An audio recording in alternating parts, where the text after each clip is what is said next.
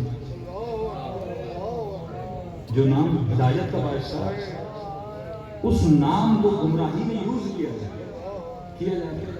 کہ سندھ کا ایک بہت مشہور قصیدہ تھا کہ سونا لگ رہا ہے. ہر شادی میں نے لوگوں کو اس پہ ناچتے ہوئے دیکھا. یہ نام کس کے لیے بنا تھا؟ یہ نام عبادت کے لیے بنا، یہ نام جنت کے لیے بنا. یعنی اتنی بدبختی مومن سمجھ نہیں پاتا، شیطان اس قدر سے گمراہ کرتا ہے کہ یہ علی کا نام لے کر جہنم میں جانا چاہتا ہے. بھائی تجھے ناچنا ہے تو یزید کے نام سے ناچ، تجھے ناچنا ہے تو بنو امیہ کے نام سے ناچ. تو علی کے نام سے کیوں ناچ رہا ہے؟ علی کا ناچ سے نہیں ہے. علی کرنا ہے تو نماز میں آ. علی نمازی بناتا ہے، علی زاہد بناتا ہے، علی عابد بناتا ہے، علی مجاہد بناتا ہے، علی عبادت خدا میں سر کو جھکانا سکھاتا ہے، نہ کہ شیطان کی محفل میں نچوانا سکھاتا ہے. یہ شامیوں کا کام تھا کہ جب بیویوں کا لوٹا ہوا قافلہ بازار میں شام میں آیا تو مولا فرماتے پاؤں میں پازے میں تھی اور ناچ رہے تھے. جو نام لے کے 3 مرتبہ سید سجاد خون کے آنسو ہیں کہ ماں بہنوں کے گھروں پہ چادریں نہیں تھیں اور ہاتھوں میں رسیاں تھیں. ہمیں ایسے لایا گیا جیسے رومی غیر مسلم قیدیوں کو لایا جاتا ہے. مسلم قیدیوں کی طرح لایا جاتا ہے تو دکھ نہ ہوتا. رومی کافر قیدیوں کی طرح ہمیں لایا گیا اور پورے بازار میں ان کی عورتیں ناچ رہی تھیں، ان کے مرد ناچ رہے تھے اور وہی نام لے کے علی کا نام لے کے مسلم ناچے. جگہ بدل شیطان یہی کرتا ہے کیونکہ اس کے اندر ایک چیز جس کو شیطان نے محبت میں بدلا ہوا ہے. اب اس کو شادی میں ڈانس کرنی اب کیا کرتا ہے؟ کہتا ہے علی کا نام لیتا ہے. ان کو حسین کا گلا تو کاٹنا ہے لیکن شیطان کا نام لے کر تو نہیں کاٹیں گے نا. اللہ اکبر کے گلے پہ نام بدلنے سے کام نہیں بدل جاتا. اللہ کام دیکھتا ہے، نام نہیں دیکھتا. نام تو آج وہ بھی رسول کا لے رہے ہیں، نام تو آج وہ بھی بڑے بڑے اصحاب کا لے رہے ہیں، لیکن کام دیکھو کس طرح. ان اکرمکم عند اللہ اتقاکم انما یتقبل اللہ من المتقین. نماز بھی خدا اس کی قبول کرتا ہے جو صاحب تقوی ہے. دن رات نماز. یہ تاریخی کربلا پڑھو. 7 پیش امام سے لشکر یزید. پیش امام، ایک پیش امام کا نام ہے شمس، دوسرے کا نام ہے سنان. یہ سارے ہیں جو امام حسین کو قتل کرنے کے لیے پڑے. 17 پیدل حج کی ہے شمس نے. 17 پیدل حج کی اس مدینے میں. ماتھے پہ سجدوں کے نشان تھے. لیکن انما یتقبل اللہ. تقوی نہیں تو نماز قبول نہیں، حج قبول نہیں، عبادت قبول نہیں، زیارت قبول نہیں، حسین کی زیارت قبول نہیں، مجلس قبول نہیں. پہلے وہ شرائط تو تمہارے وجود میں ہونی چاہیے نا. تو یہی شیطان کا کام ہے، وہ اچھے نام سے برا کام کرواتا ہے. آج مسلمانوں کو صحابہ کے نام پہ بیوقوف بنایا جا رہا ہے. شیعہ صحابہ کے مخالف صحابہ کو انہوں نے چند ناموں میں مختص کر دیا.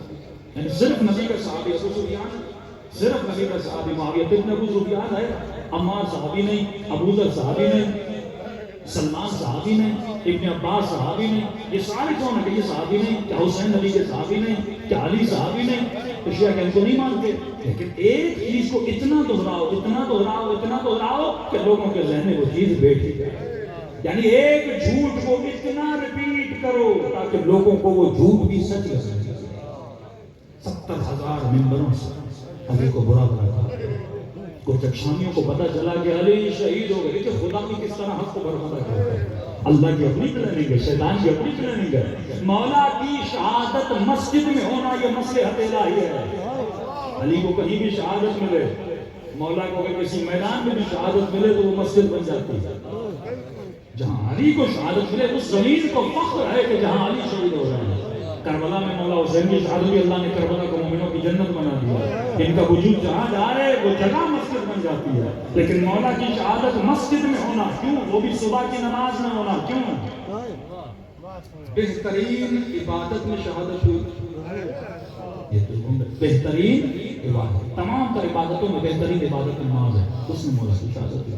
اور اس نمازوں میں سے بھی جو بہترین نماز ہے صبح کی، افضل ترین نماز ہے صبح کی نماز، اس نماز میں مولا علی کی شہادت. مہینوں میں جو سب سے افضل ترین مہینہ رمضان، اس میں مولا کی شہادت ہوئی. اور اس مہینوں میں جو سب سے افضل ترین رات ہے قدر کی رات، اس رات علی بن ابی طالب کی شہادت ہوئی. اب خبر چلی شامیوں کو، خوشی سے اعلان کیا منبروں سے کہ روزے رکھو، مٹھائیاں بانٹو، کہ میرا دشمن علی دنیا سے جا چکا ہے. اور خود اعلان کیا کہ صبح کی نماز میں علی کو شہادت ملی. اور 70,000 ممبروں سے اعلان کیا کہ علی نماز نہیں پڑھتا. لوگوں نے کہا آج تک نماز نہیں پڑھتا، اور خود کہہ رہے شہادت نماز میں ہوئی. خود اپنے چہرے پہ کیا لگا؟ تماچا لگا. تو آپ کو یہ تماچے لگانے ہیں نا، جب بولے شیعہ نماز نہیں پڑھتے، آپ اربعین کے جلوس میں نماز پڑھ کے بتاؤ، آپ عاشورہ میں نماز پڑھ کے دکھاؤ. یہ پروپیگنڈے جب بنائے جاتے ہیں، آپ کی ایک چھوٹی سی ویڈیو کو کتنا گھماتے ہیں، اتنا گھماتے ہیں. شیعوں میں چند ایسے ذاکرین ہیں جو مکتب کو بدنام کر رہے ہیں. اب یہ صرف انہی کو دکھائیں گے، ان کا اچھا چہرہ نہیں دکھائیں گے. وہ گندی چیزیں دکھا کے ہم بھی اگر ایسے کرتے تمہارے چند مولویوں نے جو کام کی ہیں تو ہم ان کی ویڈیوز دکھا کے پورے مکتب کو بدنام کر سکتے ہیں نا. لیکن یہ تربیت علی کی نہیں ہے. برا ایک ہوتا ہے، اس کا تعلق مکتب سے نہیں ہوتا. گمراہ ایک ہوتا ہے، اس کا تعلق مکتب سے نہیں ہوتا. تو میرے عزیز، اگر تیرا تعلق شیعت سے نہ ہوتا، تو ناچے، تو گائے، تو نشہ کرے، تو شراب پیے، تیری مرضی تو کرے. لیکن یاد رکھ، جب تو نے اپنا نام حسن رکھا، حسین رکھا، غلام حسین رکھا، شبیر حسین رکھا، کنیز زہرا رکھا، جب یہ تو ایسے نام رکھتا ہے نا، جس دن بچے پہ نام رکھا نا، اس دن سے شرعی ذمہ داری ہے، شرعی ذمہ داری ہے. اب پھونک پھونک کے قدم اٹھانا ہے، کیونکہ تیری بدنامی تیری نہیں، مکتب کی بدنامی. تیرا کردار برا ہوگا، بدنامی مکتب کی. جب تو کالا لباس پہن کے روڈ پہ لوگوں کو گالیاں دے گا نا، لوگ کہیں گے ایسے ہوتے ہیں شیعہ. یا یہ کالا لباس نہ پہن، یا اپنا نام بدل دے، یا اپنا کام بدل دے. چھٹے امام نے کہا اچھا کام اچھا ہوتا ہے کوئی بھی کرے، پر علی والی کرے تو بہت اچھا ہے. برا کام برا ہوتا ہے کوئی بھی کرے، پر علی والا کرے تو بہت برا ہوتا ہے. میں مقدمہ بنا رہا ہوں تاکہ اہمیت آپ کے دلوں میں اجاگر ہو، پھر انشاءاللہ وہ پریکٹیکلی راستے میں آپ کو بتائیں گے. اتنی محبت آل رسول نے کی اپنے چاہنے والوں سے، جس کا تصور مومن زندگی میں کر نہیں سکتا. فرمایا یہ پاکوں کا گھر ہے، یہاں پاک ہو کر آیا کر. 3 دن سے ایک شرط بتا رہا ہوں، لباس پاک ہو اور لباس شہوت نہ ہو. یہ دیکھو تم کس کو فالو کر رہے ہو. کپڑے پہننے میں خاتون کو سوچنا چاہیے فالو اہل بیت کو کرنا ہے. ہاں کپڑے پہنو، وہ اصول دیتے ہیں. اہل بیت یہ نہیں کہتے مثلا کوئی جبہ پہنو یا یہ پہنو، نہیں، وہ تجھے اصول دیتے ہیں. اصول یہ ہے کہ جو پہنو حیا کرے. وہ یہ نہیں کہتے کہ انار کا جوس پیو، سیب کا جوس پیو. وہ کہتے ہیں جو بھی پیو نشہ نشہ. اصول دے دیا، جو بھی پہنو نشہ نشہ، جو بھی کپڑے پہنو تیری مرضی، لیکن حیا کرے. اب حیا کی ڈیفینیشن ہے، حیا ایسا لباس جس سے نامحرم اٹریکٹ نہ ہو، جس لباس سے شہوت کی بو نہ آئے. ارے تصور کرو، علی اگر عمرو عاص کو مار دیتے جنگ صفین جیت جاتے. عمرو عاص کو مار دیتے جنگ صفین پوری جیت جاتے. لیکن اسے بھی پتا تھا علی کی آنکھوں میں حیا ہے. دشمن جتنا علی کو جانتا تھا اپنے نہیں جانتے تھے. دوڑتے دوڑتے اس نے سارے کپڑے اپنے اتار دیے. اس کو پتا تھا اس حالت میں علی مجھے نہیں مارے گا. اور مولا کو پتا تھا اگر مار دیتا تو پوری جنگ. تو علی جنگ جیتنے نہیں گئے تھے، علی دل جیتنے گئے تھے، تاکہ تاریخ کو پتا چلے ایک جان بچانے کے لیے بے حیا بنا تھا اور ایک دین بچانے کے لیے با حیا بنا تھا. سنہری الفاظ سے مسلمان لکھے نا، دونوں صحابی ہیں، دونوں پر نجوم کیسے بنے. اصحابک النجوم بأیہم اقتدیتم اہتدیتم. عجیب ہے مسلمانوں کا رویہ کہ سارے صحابی ستاروں کی طرح ہیں، جس کے پیچھے بھی چلو تو ہدایت ملے. ایک ننگا بن رہا ہے، ایک باحیا بن رہا ہے، تو بندہ کس کے پیچھے چلے؟ عقل سے سوچو، حیا والے کے پیچھے چلنے سے ہدایت ملتی ہے. علی مع الحق والحق مع علی. علی حق کے ساتھ ہے، حق علی کے ساتھ ہے. یہ شعور کی جنگ ہے، یہ فکر کی جنگ ہے. تاریخ پڑھ تاکہ تجھے سبق ملے. کل میں نے کہا تھا دو اسلام ہے، ایک وہ اسلام جو بنو امیہ کا، ایک وہ اسلام جو علی اور اولاد علی ہے. ایک اسلام بنو امیہ کا حبشی حمزہ کو مار شہید کیا جناب حمزہ. ہند آگے جاتی ہے، تعارف کر رہا ہے اہل بیت الوقت نے. کس کا بیٹا ہے؟ عاقلۃ الاقباط اللعین بن اللعین. سید الشہداء حمزہ کے جگر کو چبانے والی کا بیٹا ہے. اب حسین بھی اس سے وہی توقع رکھیں نا جیسا اس کی جگر نہیں چبایا. دونوں اسلاموں کا موازنہ کرو. جگر چبایا، عرب لاشوں کو مسئلہ کرتے تھے، ناک کاٹا، کان کاٹا. عجیب تاریخ کے جملے ہیں. صرف کاٹا نہیں، ناک کو کاٹ کے اس ملونہ نے خوش کیا. اس نے دھاگا ڈالا، گلے کا ہار بنا کے چلتی تھی تاکہ جب جب مصطفیٰ دیکھے نبی کا دل دکھے. یہ وہ خاندان ہے جس نے رسول کو اتنی تکلیف دی اور آج مسلمان بہن سب کو رضی اللہ عنہ. انسان شعور و فہم و عقل سے کام. یہ تاریخ کے بیان کریے مسلمانوں کو پتا چلے کہ جن چیزوں کو صدیوں سے چھپا چھپا کر رکھا. ایک یہ اسلام ہے. اور اتنے رحم دل میرے رسول کہ جب بہن آنا چاہتی تھی تو امام نے زبیر کو کہا، زبیر کو پھر بیٹا ہے نا. تاریخ اسلام کو پیچیدہ ہے کہ دنیا کی محبت نے رشتہ دار سمجھ کے اپنی تھی. جتنا بنو ہاشم علی کو دکھ دیا اتنا شاید غیروں نے دکھ اپنے سامنے سے دیا کہ زبیر جا اپنی ماں کو سنبھال. کہ علی میں نہیں سنبھال سکتا، ماں کا مقابلہ میں نہیں کر سکتا، آپ جا کے سنبھال. فرماتے ماں نے کچھ نہیں دیکھا. جب بی بی آئی تو صرف جناب حمزہ کے پاؤں دیکھے. فرماتے اسی دکھ میں بی بی رو رو کر دنیا سے چلی گئی. یہ وہ اسلام تھا بنو امیہ کا اسلام. اور ایک اسلام علی کا ہے جنگ جمل. جب جنگ جیت گئے لاشیں زمینوں پہ بکھری ہوئی تھی. علی نے فرمایا کہ جلدی سے غسل بھی دو، کفن بھی دو. حربی تھے، لڑنے آئے تھے، لیکن کردار امیر المومنین. غسل بھی دو، کفن بھی دو. اور خود مولا علی نے ان تمام لاشوں پہ نماز بھی پڑھائی. جلدی دفن کرو. اپنے لشکر مولا ہمیں مارنے آئے تھے، اتنی جلدی کیا ہے دفن کرنے کی؟ مولا فرماتے نہیں، کسی کا بھائی ہے، کسی کا بیٹا ہے. ابھی تھوڑی دیر میں ماں آئے گی، بہن آئے گی، وہ اپنے بھائی کو دیکھے گی، وہ لاش نہیں کر پائے گی. تو علی کا حکم ہے جلدی دفن کرو. عمر نے بدولت کو مارا تو بہن آ کر کافر تھا. بہن آ کر کہتی ہے اے عمر تو بڑا خوش نصیب تھا، تجھے کسی شریف نے مارا، تیرے لاشے کو پامال نہیں کیا. یہ کردار ہے امیر المومنین. لیکن آؤ کربلا میں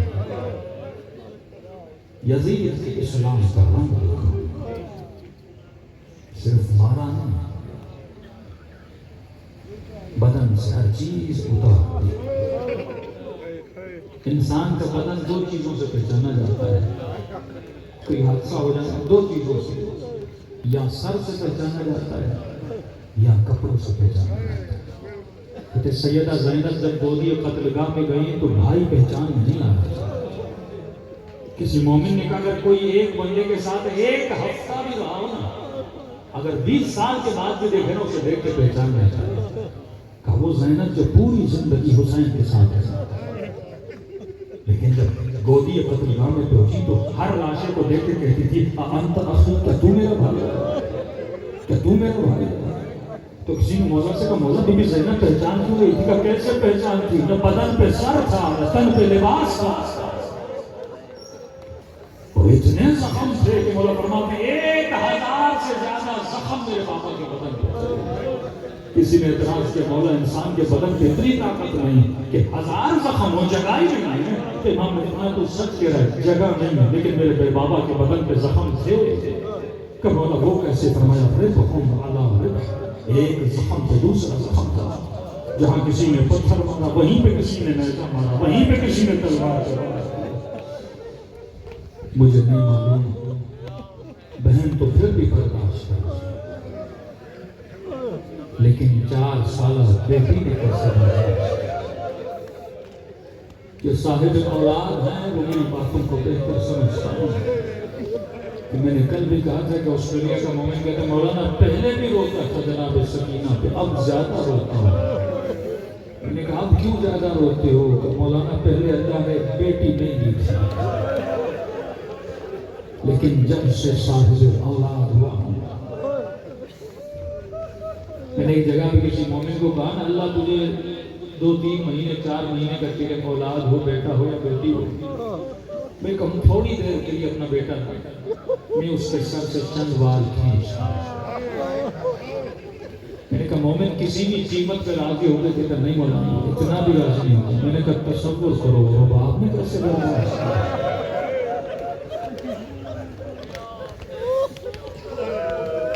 کیا گزری اہل مقصد عظیم، اس مقصد کو سمجھو. مقصد ہمارا رونا نہیں تھا، یہ رونا تو ہمارے لیے شفاعت کا باعث ہے. اب اس دکھے ہوئے دل کو خوش کیسے کریں کہ وہ امام زمانہ فرمائے کہ ہر روز نماز عصر کے بعد خدا مجھے میرے حسین سے خون بھرا کرتا دکھاتا ہے. اے مومن تو سن کے روتا ہے، میں دیکھ کے روتا ہوں. جس کی غیرت جتنی زیادہ ہوتی ہے نا وہ اتنا زیادہ روتا ہے. 40 سال روتے رہے کہ علی کی بیٹیاں اور شرابی کا دربار، علی کی بیٹیاں اور شام کا بازار. کہ صبح کی اذان سے قافلہ چلا تھا، مغرب کی اذان ہو گئی. جو شام جا چکے ہو نا، بی بی زینب کے حرم سے لے کے مسجد امویہ تک کتنا راستہ؟ بندہ 15 منٹ 20 منٹ میں پیدل چلے تو بڑی آسانی سے پہنچ جاتا ہے. لیکن امام فرماتے ہیں صبح سے لے کر شام ہو گئی، ابھی تک بھی ہم نہ پہنچ پائے کیونکہ اتنی رش تھی، جگہ جگہ روکا جاتا تھا. ناشتے سے کہ صرف پتھر نہیں مارے، گرم گرم پانی بیویوں کے پھینکا جاتا تھا. کوئی کہتا تھا یہ باغی ہے.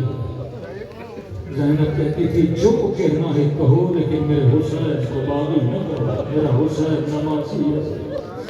دلوں کو کربلا لے کر چلے اور سلام کرے.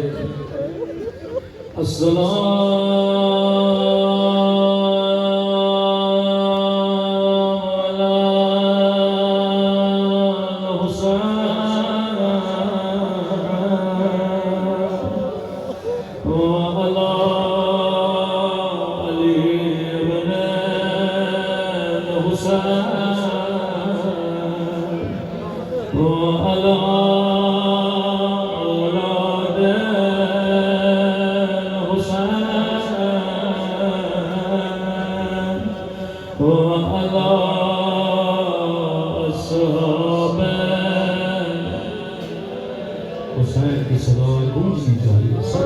السلام علی الحسین وعلی علی ابن سب مل وعلی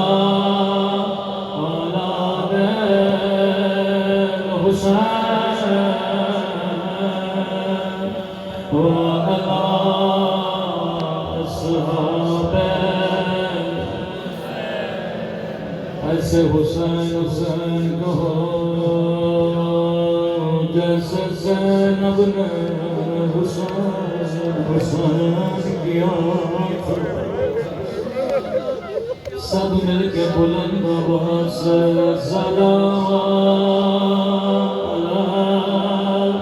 حسین وعلی علی ابن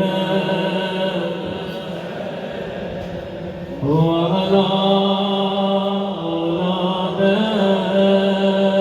حسین وعلی صحابہ میرا سلام ہو بچپن میں جھکی ہوئی کمر پہ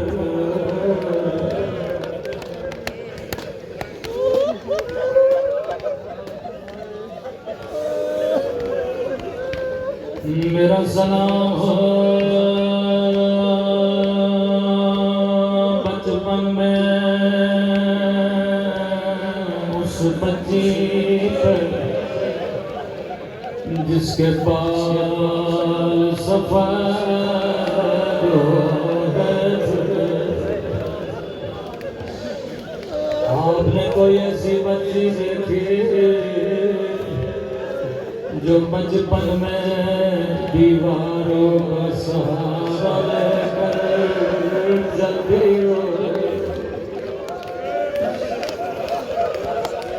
رو کر کہتی تھی بابا میرے غریب بابا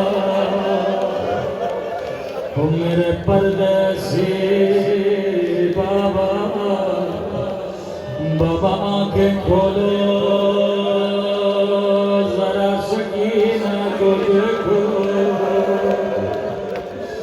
بابا میرے زخمی کانوں کو دیکھو بابا میرا رخسار چھوٹا تھا لیکن ظالم کا ہاتھ بڑا تھا بابا دوسرا دادی زہرا کی کمر جھک گئی تھی میری کمر بچپن میں جھک گئی بابا میں دادی کی شبی بڑھتی ہوں بابا تیرے ہاتھ بھی زخمی ہے ذرا آنکھیں کھولو میرے ہاتھ بھی زخمی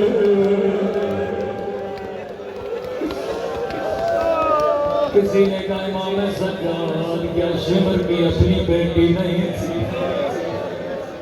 کچھ صاحب اولاد اتنا تو نہیں مانتا امام نے فرمایا بیٹی ہے کہ مولا پھر سکینہ کو اتنا کیوں مارتا تھا کہ مومن اگر کوئی تجھے تکلیف دینا چاہے اور زیادہ تکلیف دینا چاہے وہ تجھے نہیں مارے گا تیرے سامنے تیرے بچے کو مارے گا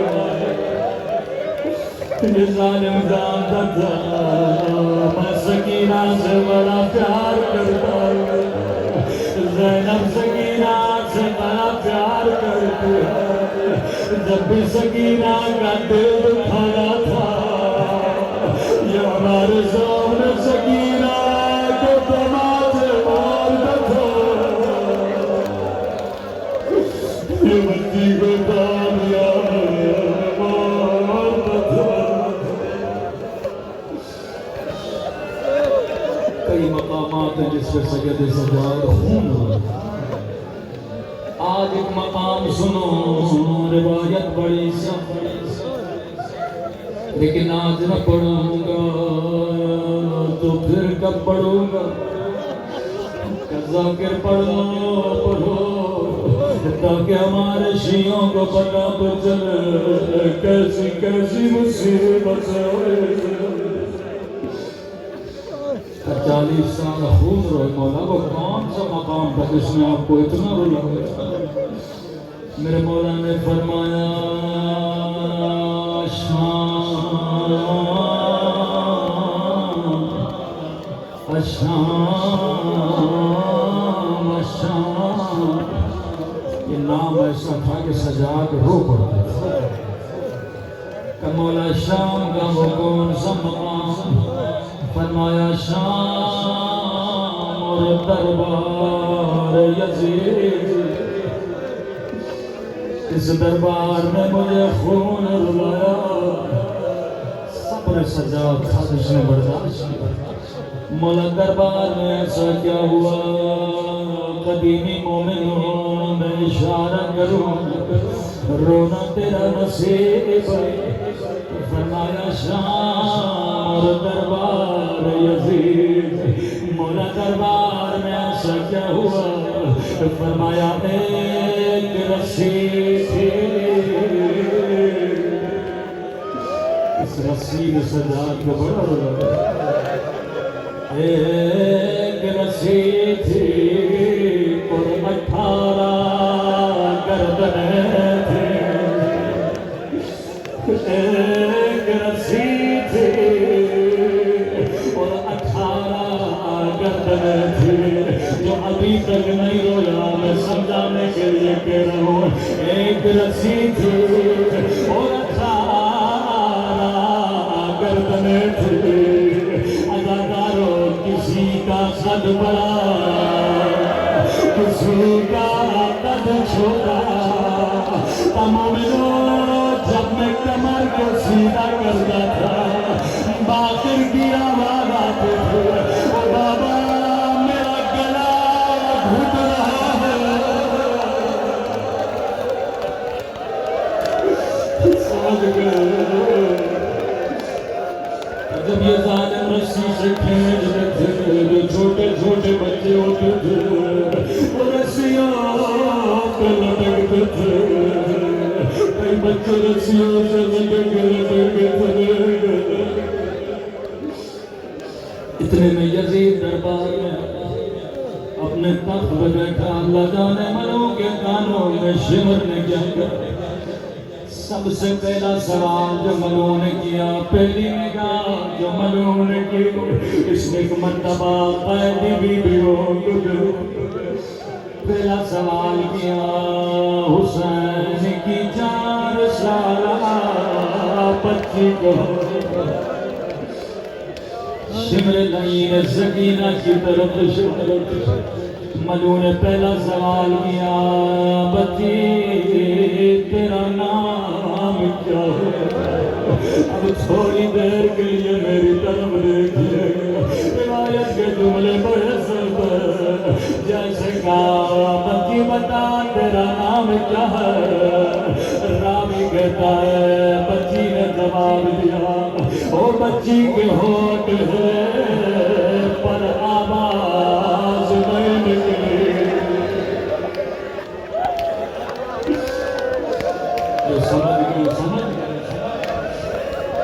دوبارہ پوچھا بچی بتا تیرا نام کیا ہے راوی کہتا ہے بچی کے ہونٹ ہلے پر آواز نہیں نکلی تیسری مرتبہ ملوں نے غصے میں کہا میں تجھ سے پوچھ رہا ہوں او بچی مجھے جواب کیوں نہیں دیتی تیرا نام کیا ہے یا امام سجاد کی آواز آئے او ملوں بچی بتا تو رہی ہے لیکن گردن کی رسی بڑی تنگ ہے بچی کی آواز کیسے نکلے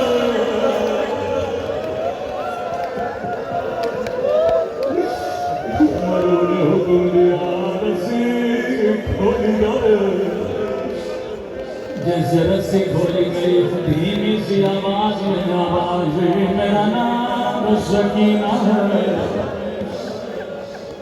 ملوں نے پہلا سوال کیا بچی تیرے چہرے سے لگتا ہے تو نے کئی دنوں سے کچھ کھایا نہیں امام سجاد کو بھیا جواب نہیں ماشاءاللہ بچی ہے معصوم سکینہ جواب دے کہ قیامت کے دن یہ نہ کہ ہم نے پوچھا تھا بچی نے بتایا کہنے لگی ملعون دیکھ بھی رہے ہو پوچھ بھی رہے ہو کئی دن گزر گئے میں نے اب تک کچھ بھی نہیں کھایا ملعون بچی کو کہتا ہے میرے قریب آ میں تجھے کھجور دوں گا اب قیامت کا منظر تھا بچی ملعون کے قریب گئی امام فرماتے عرب پشت میں کھجور رکھا کرتے تھے یا ملعون نے اشارہ دیا پشت بلایا ایک مرتبہ پشت بچی کو دیا اللہ یہ منظر کسی بچی کو نہ دکھائے ایک مرتبہ بچی نے کپڑا ہٹایا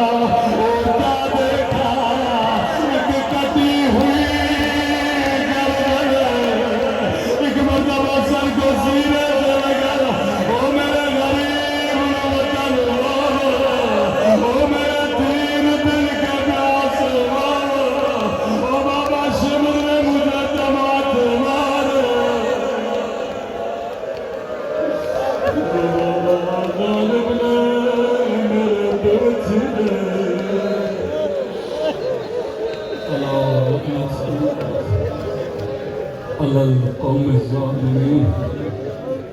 اے خدا تجھے سکینہ کی یتیمی کا باعث امام زمانہ کا ظہور فرما، ان آنکھوں کو مولا کی زیارت نصیب فرما، ہمیں ایسا بنا جس سے امام حسین راضی ہو، پروردگارا قبر و قیامت میں حسین کی شفاعت نصیب فرما، جو کربلا کی زیارت کے متمنی ہیں، اے خدا ان کو زیارت عاجلہ کی نصیب فرما۔ کسی مومن کی زوجہ بیمار اسرار حسین، خدا ان کو صحت کامل عاجلہ نصیب کرنا۔ حاضرین جن مومنین کی جو پریشانی، خدا ان کی پریشانیوں کو دور فرما، کہ حق امام زین العابدین خدایا ہمیں ایسا بنا جیسے امام زمانہ چاہتے ہیں۔ اے خدا ہمارے مرحومین کے درجات کو بلند فرما، ہم سب کو امام زمانہ کے اعوان اور انصار میں شریک فرما۔ ربنا تقبل منا انک انت السمیع العلیم۔